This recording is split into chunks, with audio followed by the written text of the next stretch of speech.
Share with you what a functional virtual data room might look like.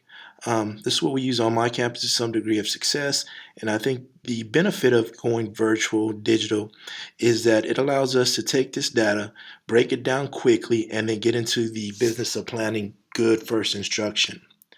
On this first screen here, what you'll see, and for today's video, I want to just give you an overview of what's on this data bundle. And then in my second video, I'll show you a way to really track domains 2 very closely and very quickly. So overall, on this data bundle, on this first page, what you'll see is you'll see the student's name, whether they're ECO-DIS or not, their race and ethnicity, their bilingual or ESL status, and as you take a notice here, just a closer look at it, we have advanced, advanced high, advanced intermediate, so forth and so on. SPED, if you take a look at that, I'm just going to scroll through here. It tells us how they qualified for SPED, and then of course 504 there on the end. If a student's highlighted in blue, that's just a quick way to tell us that the student does qualify as economically disadvantaged. Excuse me. On the next page here, and we'll just scroll through these quickly, we have our science tracker. What this does, this is the same for every content that is STAR tested. And what I've done with my campus is I've set up checkpoints throughout the course of the year. And then I'm able to go in and put in domain 1 scores as far as approaches, meets, and masters, and then quickly find a domain 1 scores. Let me give you an example. We haven't taken our 27-week checkpoint yet, but let's say that student just, this teacher performed it the same way, her students performed the same way, 51% approached,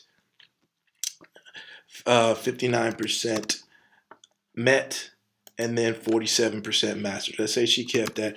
That'll give us a domain rating, a domain 1 rating of 59, or domain 1 score of 59. And remember, just a heads up, that domain 1 scores of 60 gets you an A, and a 53 gets you a B.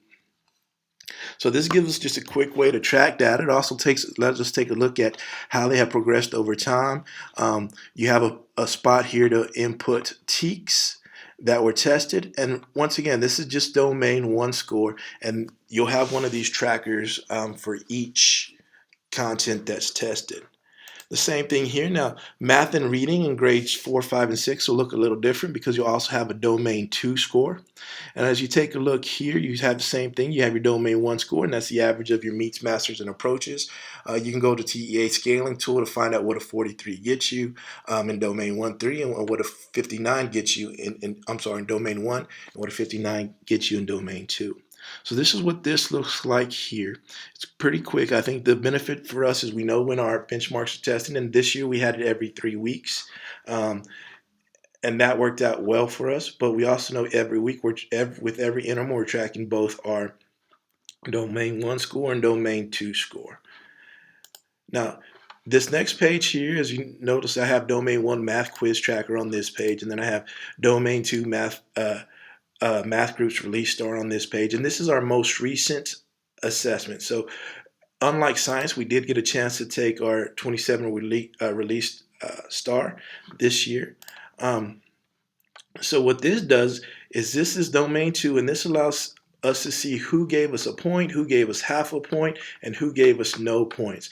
And the good thing about this, or the thing I like the most, and the one thing that I push out to teachers, is that here in these groups, this group really doesn't mean much. That's more for the calculation and whatnot. But what you can take a look at is these groups here. So here, these are our students who scored mastered on last year's star.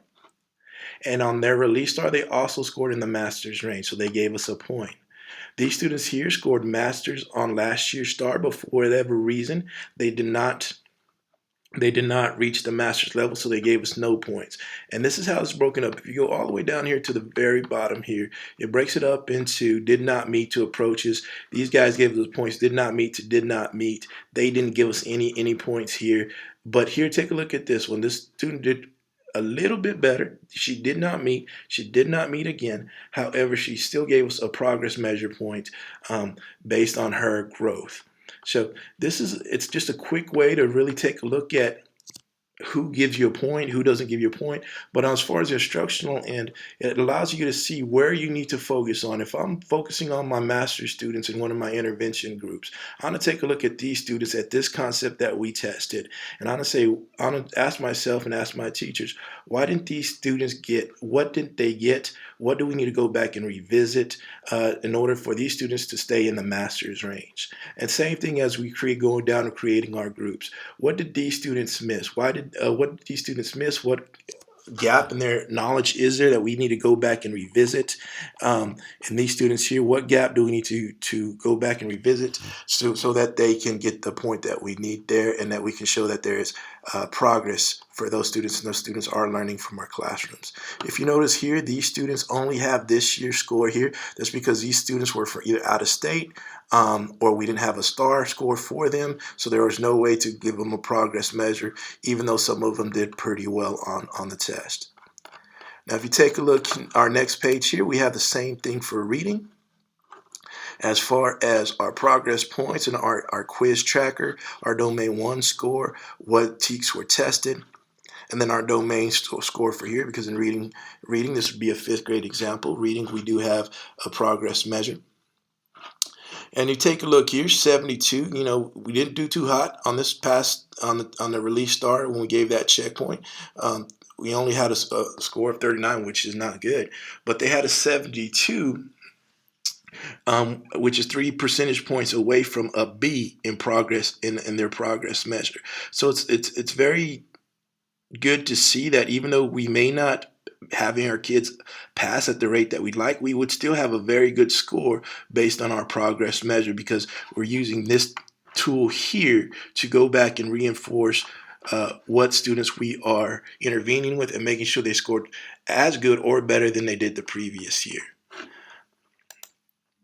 And then just here, this is the same thing for our reading quiz tracker, and then of course our student subgroups here, or our student intervention groups that we need to take a look at.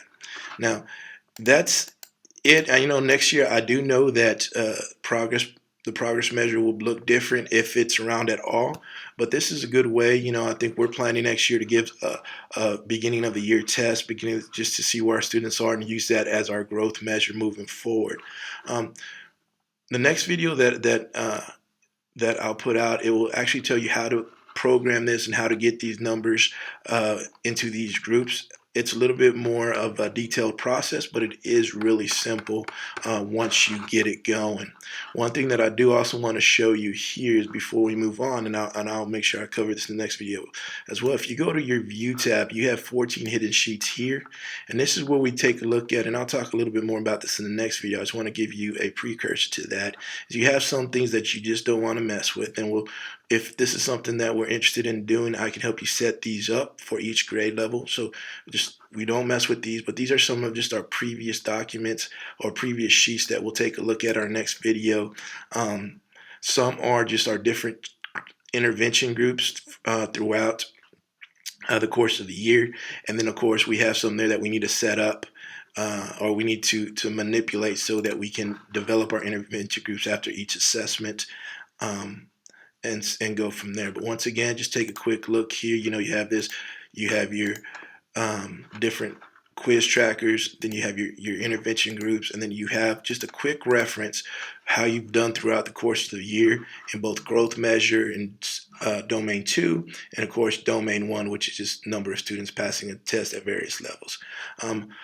That's my video. If you have any questions, reach out to me and let me know. And then, of course, on my next video will be one that details how to create this growth measure. It's a little bit more complicated process, but once you get it down, it's really quick, really easy, and you can go from breaking down data to planning first good instruction in no time.